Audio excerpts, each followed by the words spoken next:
Number 5. Last night, a friend rushed me out of the house to catch the opening act of the local bar's music night. After a few drinks, I realized my phone wasn't in my pocket.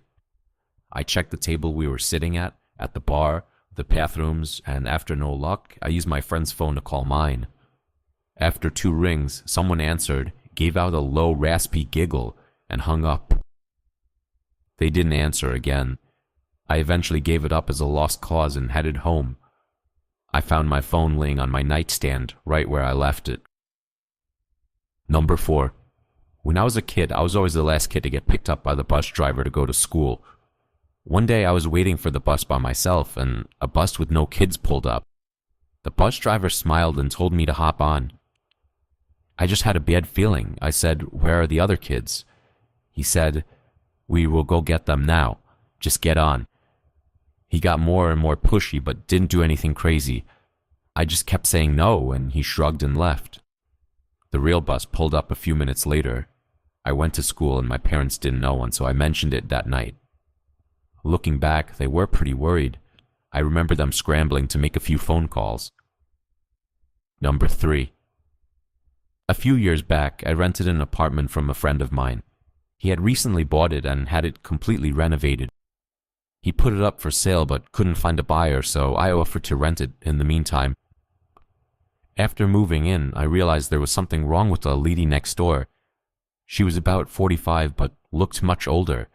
She would sit up all night listening to Christian radio shows and talking loudly to someone.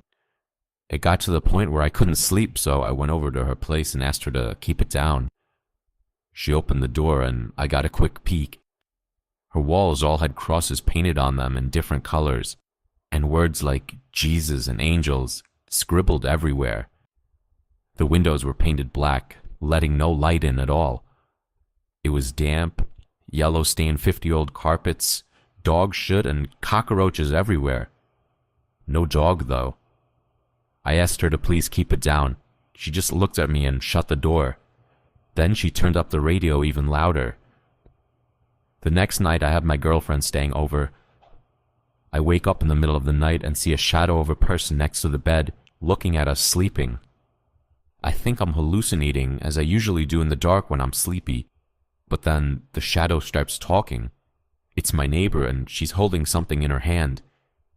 She broke in during the night, and who knows how long she stood there. "You should lock your doors at night," she says, and walks out. The next morning, I hear someone making strange noises below my bedroom window. It's my neighbor talking to herself in tongue. She has a plastic bag in her hand with her rotting dead dog inside. It's hot as hell outside, and I can smell death from that bag. At this point, I'm scared shitless. She's obviously very insane. I go upstairs and knock on another person's door and ask them what the hell's going on. The guy is as scared as me. Apparently, she broke into his apartment one evening as well while he was watching TV with his kids. He got up from the couch to get a snack, only to find her behind the couch, staring at him, holding a power drill.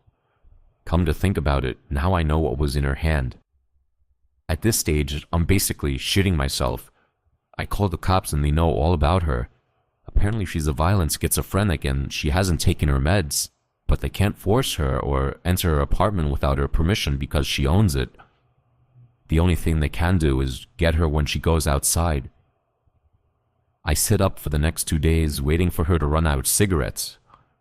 When I hear her leave at 2 a.m. to go across the road to the 7-Eleven, I call the cops. They have 3 cars and a special van over in less than 2 minutes. They restrain her and throw her in the van and drive off to some institution, and in less than a minute, it's like she was never there. I never see her again. Still have nightmares about her looking at me in my sleep. Number 2. I was about 15 minutes from finishing the night shift at work when there was a massive crash on one of the windows in the office, so I get up and go check it out. Someone has thrown quite a sizable rock through one of the windows on the front of the building. This is made especially weird because I'm working in the industrial district at 11:30 at night with none of the other businesses open. I go back to my desk, put a quick call through to security to let them know, and decide to head home.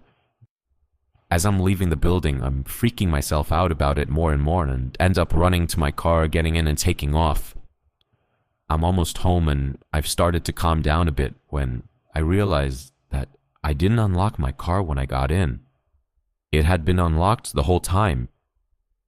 I do a quick check with my hand in the back seat for any possible murderers that might be hanging around there, but there's nothing there. Fast forward about 30 minutes. I've called a friend of mine who says he's out drinking, so I decide I'm going to join him. I jump on my bicycle and start riding over. I'm doodling along the road on my bike. It's a nice night and I'm in no big rush, just enjoying the moonlight, when I hear someone riding behind me. I straighten up and stick to one side of the road. He passes me really slowly, and when he's right beside me, he shoots me a smile, and I can describe it as purely insane.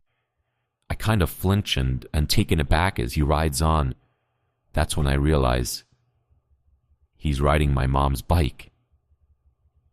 Needless to say, I sprint the hell home. When I get there, sure enough, her bike is missing, and one of my car's doors is open. The back left one.